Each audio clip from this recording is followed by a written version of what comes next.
Јас би ја сватал работата на друга страна. Затоа што ние одиме кога го обвинуваме, кога збориме за тоталитаризам, одиме или диктатура на личност. Сталин, Хитлер, Мусолини, Живков, Чаушеску. Меѓутоа, јас би обрнал на работата другачи. Кој стои за креацијата на тие тоталитарни личности? Дали тие самите по себе станале тоа што се, или некој стои за да станат тоа што се?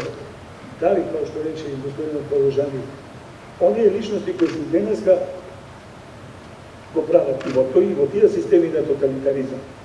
Дали Хитлер, ево јас ќе земам пример, Хитлер беше тоа ако него поддржува некои други? Дали, ево пример Велика Черчил, Винстон Черчил има изјавено дека за него фашизмот е добра идеологија, ама се додека не ги загрози британските интереси.